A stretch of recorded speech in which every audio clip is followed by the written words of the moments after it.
All right, ladies and gentlemen, today we are going to be talking about what is called the first derivative test. People in the past have seen this on the calendar and thought, oh my gosh, we have another test? No, it's not a test. It's like a litmus test. A litmus test tests the pH of something. This is a test where relative maxes and mins are. Okay, so here's what I want to do. I want to create a scenario for you. How many of you like roller coasters? Raise your hand.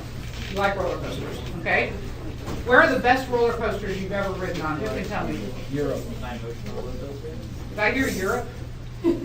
Really? California. Somebody told me the Busch Gardens had some really good roller coasters. Do they really?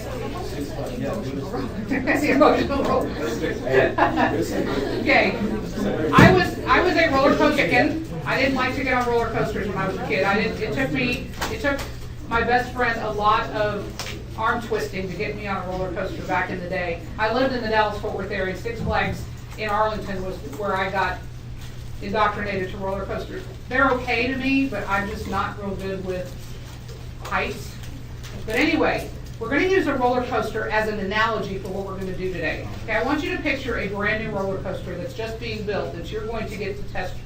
I mean, you're going to be one of the first people to ride on it. It's a very good roller coaster, but it is 100% in the dark. Okay? Have any of you ever ridden on Space Mountain at Walt Disney World? Did you like it or no? I've heard some people tell me it was lame, but some people said they like it. Okay? So, I want you to think about being on a roller coaster in the dark. Totally in the dark. Now there's like black lights so that you can see to get on and buckle in and get your harness on and everything or whatever. But then after that, as soon as you go, it's completely black. Could you be able to tell without seeing anything when you were at the top of a hill? Yes. How would you know? What would you feel? Gravity powers. You're at an angle.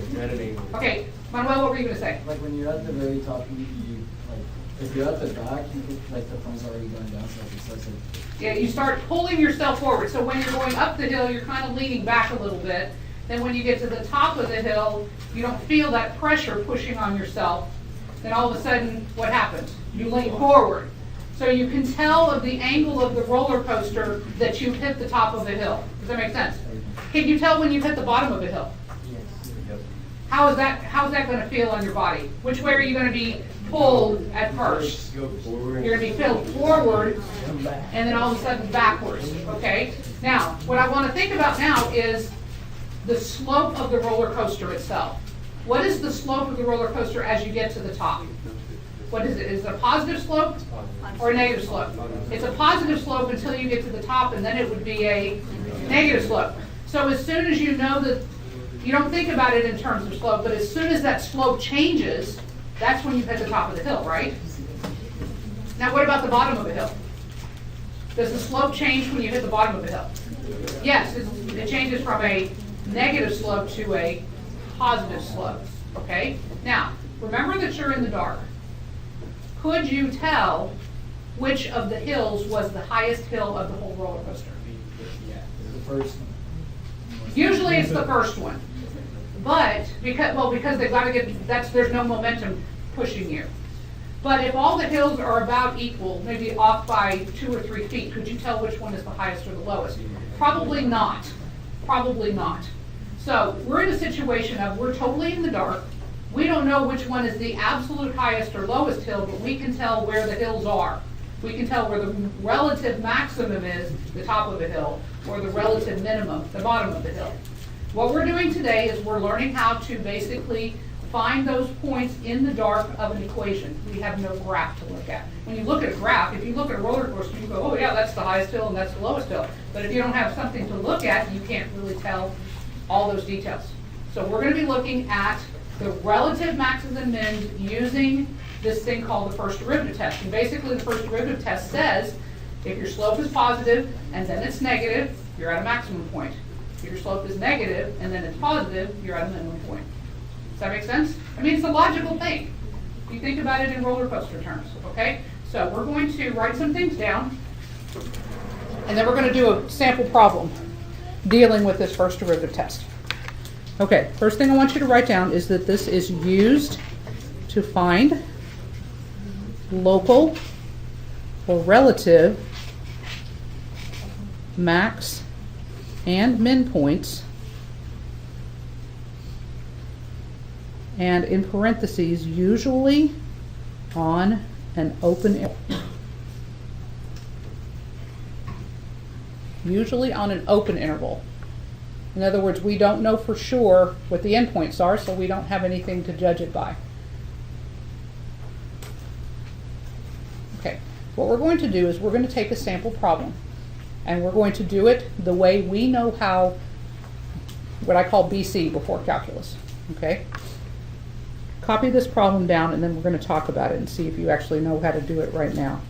I want you to graph f of x equals x cubed minus 12x plus 5 on the interval from negative infinity to infinity, and find the relative max and min points, period.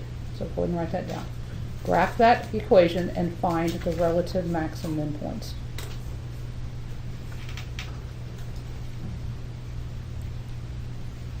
With a calculator in hand, do you think you could do this? Yes, I don't care about derivatives or anything else. I want you to think about this from a pre-cal perspective. So, grab a calculator if you haven't done so already. I want you to graph this thing and find the relative max and min coordinates. There's one of each. So you're going to have to set the window accordingly.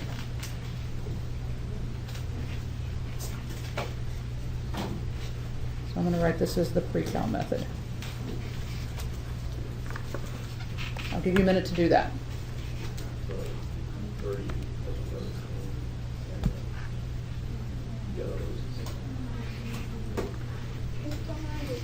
When you're going to graph something and you don't know what window to set, especially if they don't give you a domain, I always suggest you start with Zoom 4. Now Zoom 4 in this case does not do a good job at all. Okay? If that's too close, do a Zoom 6 next. Those are your two main choices that you use. Zoom 6 is a lot better, and you kind of get a better idea of what it's looking like. It's an up and then down and then up again. So now, width-wise, I'm good. I'm covering it everything width-wise. It's the height that I need to change. So I'm going to go to the window, and I'm going to mess with the y's. So I'm going to go down and make the y's change to, say, negative 20 to 20 with a scale of 10. See, I don't know if you've ever been taught this, so that's why I wanted to talk about it. Now graph it and see what happens. Okay, I've got the lower one. I can see the lower one, but I can't still see the upper one, so I need to go a little higher. So I'm going to go to 30. There we go. Now I can see both the max and the min. Okay. What I'm about to tell you is something you may not have ever heard before that makes things a little bit easier as far as doing this goes. I can't zoom in the picture because I'm recording, but I will tell you this. Whenever you're asked to find a max, let's go through the button pushes. Second, trace, and maximum, which is number 4.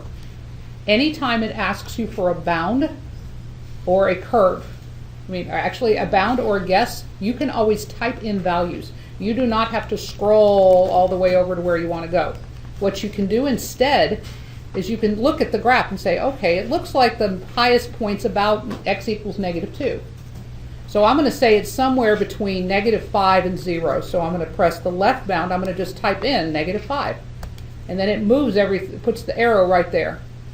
The right bound is 0, just right there. So you don't have to scroll to the left and scroll to the right.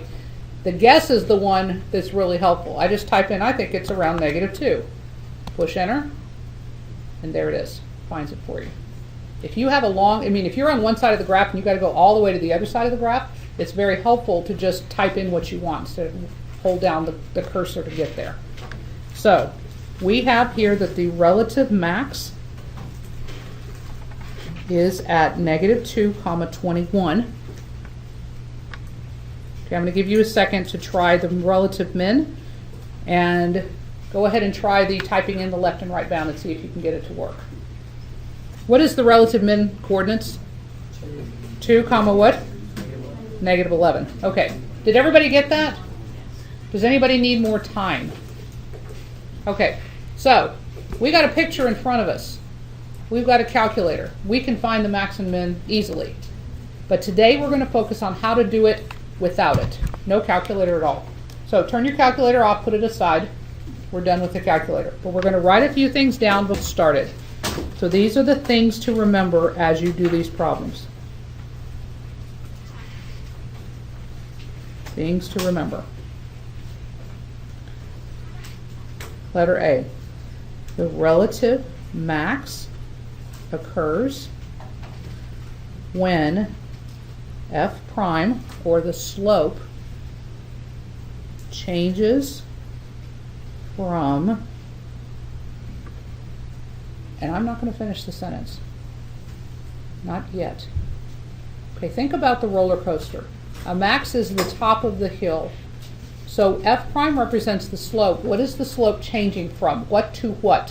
When it's changing from positive to negative. The slope is changing from positive to negative. The graph is changing from increasing to decreasing. So we're going to write the symbols plus to minus, period. The relative max occurs when f prime changes from plus to minus. The relative min occurs when f prime changes from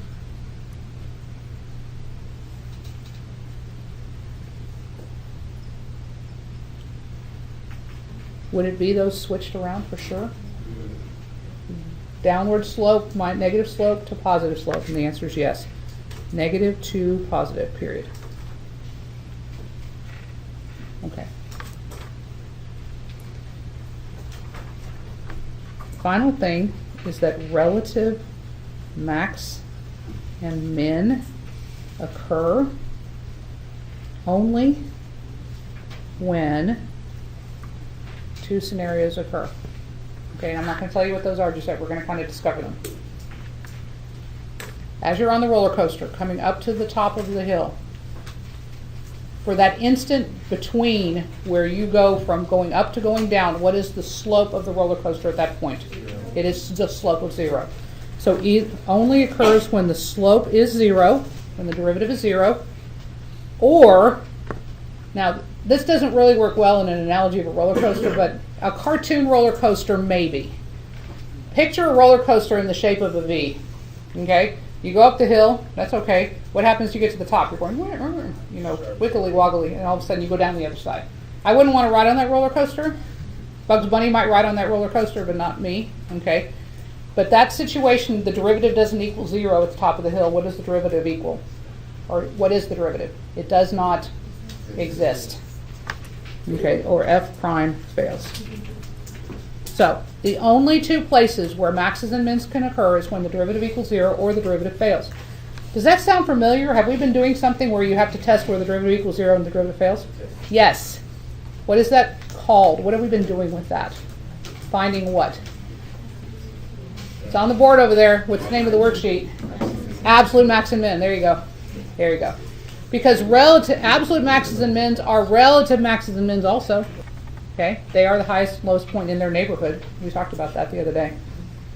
All right. Now what we're going to do with calculus, we're going to do the same problem.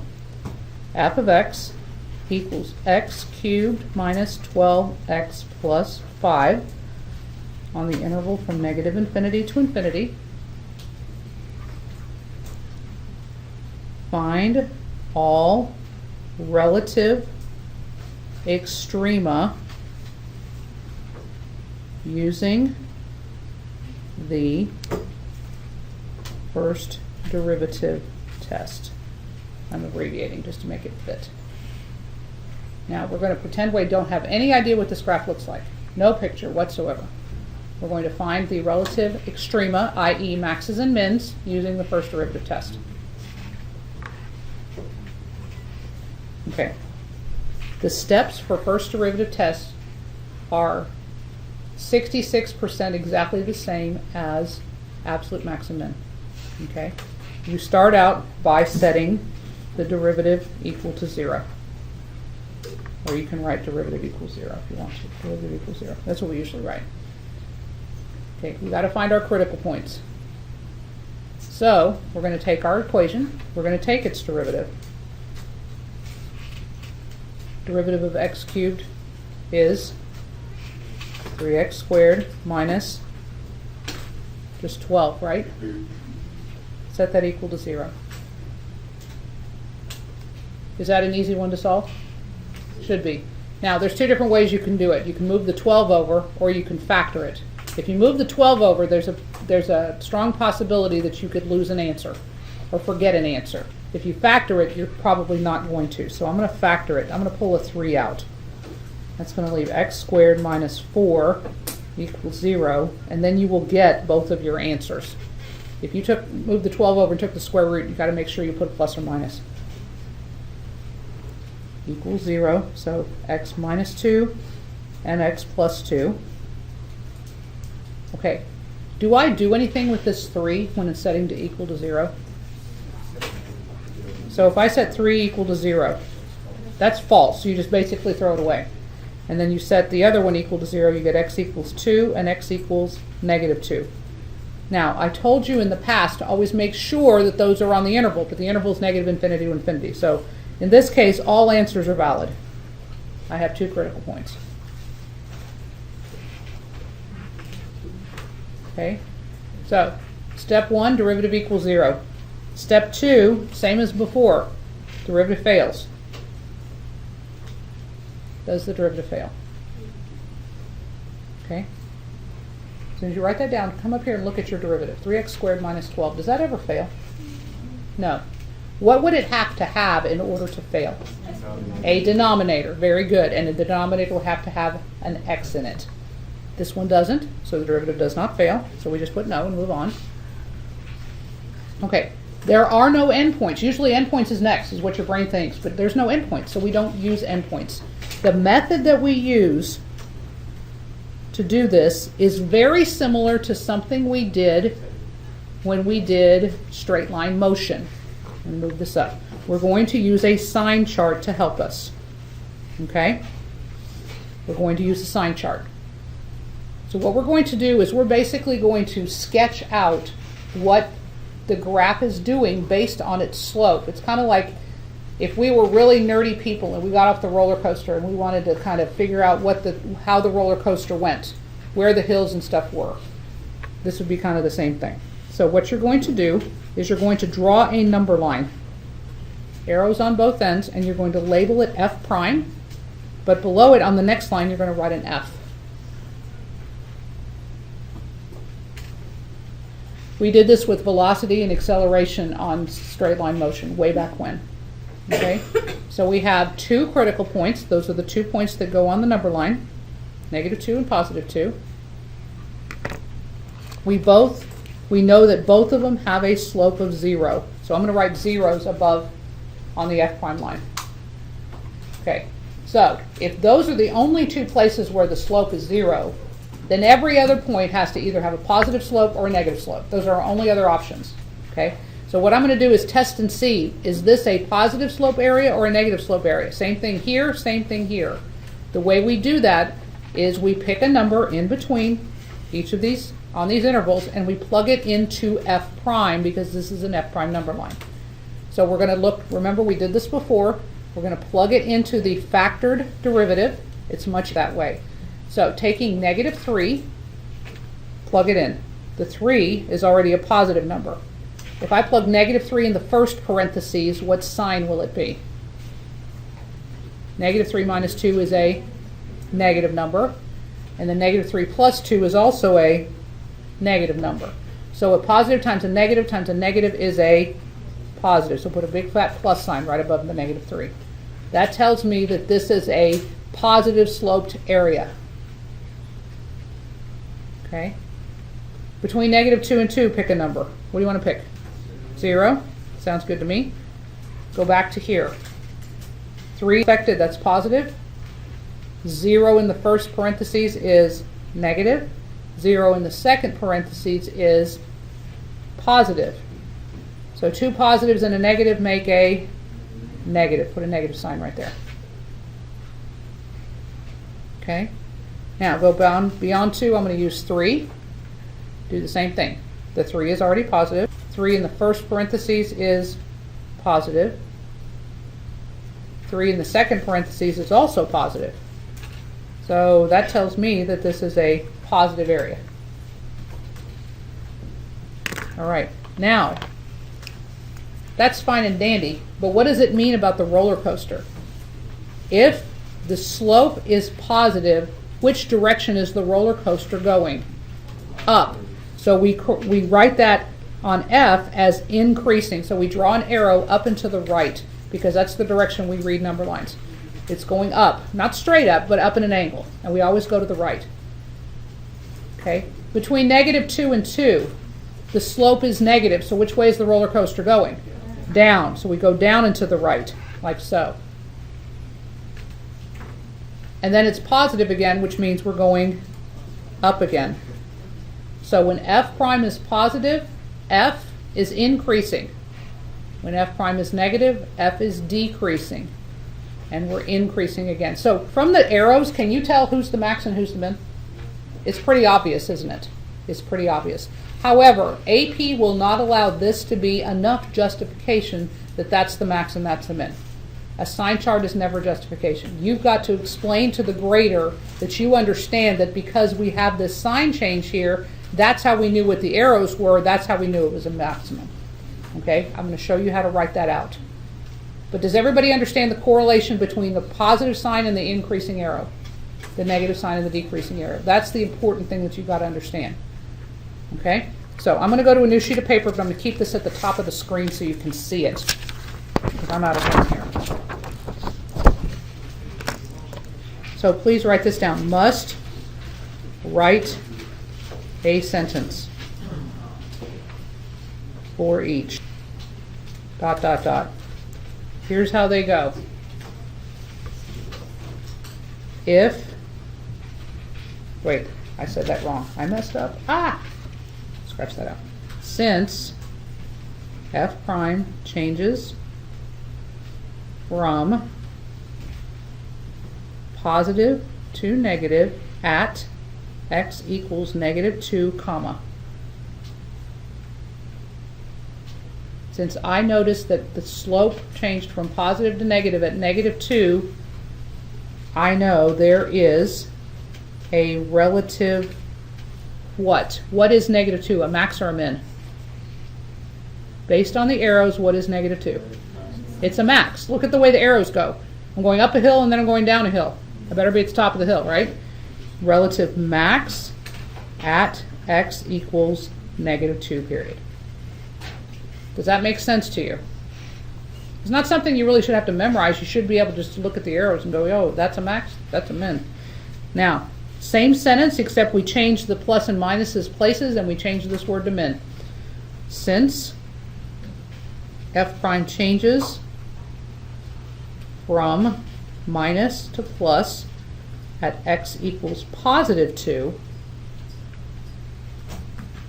there is a relative min at x equals +2. I'll give everybody a chance to write this down. Then I want you to go back to the problem we did on the calculator. Did we get the same results here that we got there? Let's pull it back up and see. All right, here's the pre-cal problem. Did we get that the max was at -2? Yes, we did. Did we get the min was at +2? Yes, we did. Now, I don't know what the y values are, but could I find them? How would I find the y values to go with these x's? Plug them into the original equation. So, I just showed you that what you learned in pre-cal with a calculator, you can now do with calculus without it. Okay? It can be done without it. And we're going to be spending 3 days on this, learning how to practice doing the first derivative test, which is finding the relative maxes and mins without a calculator. Okay? Any questions at this point? Okay, I have one more sample to do, and then we're going to have hopefully a little bit of time to work. So I'm going to draw a line. Here comes your next problem. Okay, example. F of x equals x squared over x squared minus 25. And the domain says x cannot equal +5 or -5. f of x equals x squared over x squared minus 25. X cannot equal positive 5 or negative 5. Now, why in the heck do you think they care about what x cannot equal positive 5 and negative 5? It would make the bottom of my function equal to 0, which means it's got a hole in it or an asymptote or something. So that's not good. Okay? All right. The directions are find the relative maxes and mins using the first derivative test. So step 1, derivative equals 0, just like before. Okay, so I'm going to have to take the derivative of this thing. How do I do that? I have to use the what rule? Quotient rule. Very good. So f prime of x equals low x squared minus 25 d high 2x minus high x squared. D low is also 2x over the square of what's below. Most of you have this down. That's good. A couple people have the top backwards. You got to be careful. So the derivative is 2x cubed minus 50x minus 2x cubed over, do not FOIL out the bottom,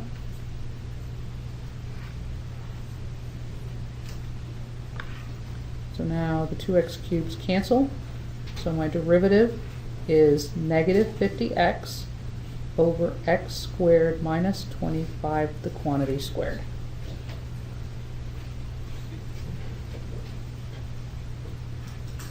Are we good so far?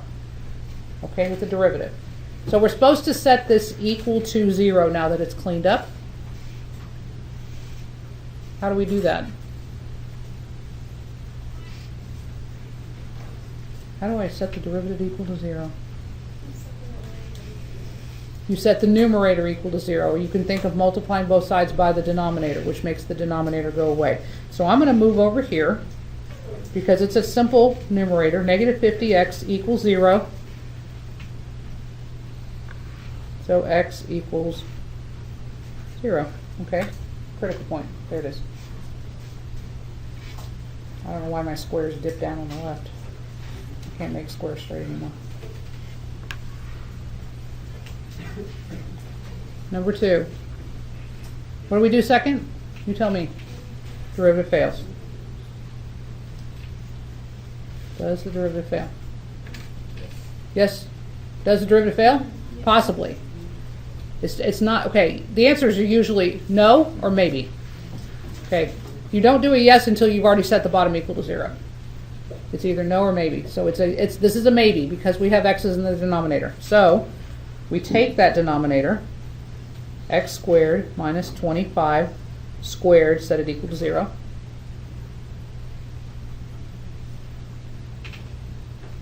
I have two things I could do here. I could FOIL that out, or I could square root both sides. What do you think we ought to do? Square root both sides. So x squared minus 25 equals 0. Does this factor? Yes. Equals 0, x and x, plus 5 and minus 5. So x equals negative 5, x equals positive 5. Okay, are those critical points? The answer is no, they are not. Take a look back at the top. Look at this. It says x cannot be 5 or negative 5. So what we do, and this happens sometimes, we mark them both out and we write not in domain. Because if you're going to throw something out, you better tell me why. Domain is both of these, says both of those cannot exist, so those cannot be critical points either. So I'm done finding critical points, so I only have one. Makes life simple that way. Okay? So what we're going to do now is we're going to do our sign chart. Now you don't have to write the word sign chart when you do this. I'm just doing it for your benefit in the notes. Only number on the sign chart is 0, and its slope is 0.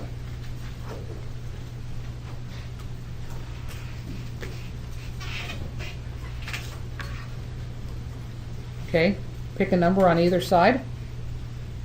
-1 and +1. Now, when you go to plug this into the derivative, I want you to think critically. I want you to look first of all at the denominator. I don't care what number you plug into that denominator. I can already tell you what the sign's going to be. Why is it going to be positive? Because it's squared. So don't even worry about the denominator. It's going to be positive. When I plug -1 into the numerator, what sign will it be? It'll be positive. When I plug +1 into the numerator, what sign will it be? It'll be negative. Okay?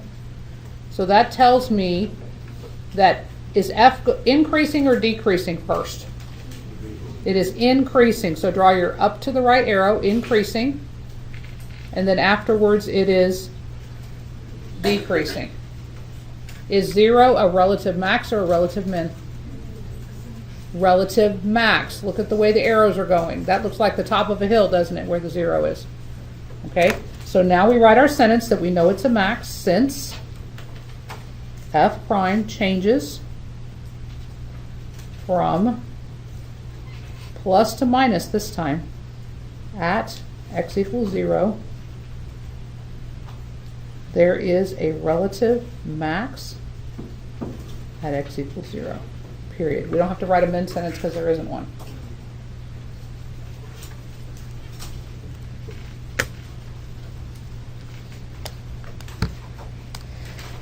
Okay, I'm going to real quickly show you what this graph looks like. Zoom 6. Okay. At 0, does that look like a maximum? Yes, it's going up and then it's going down.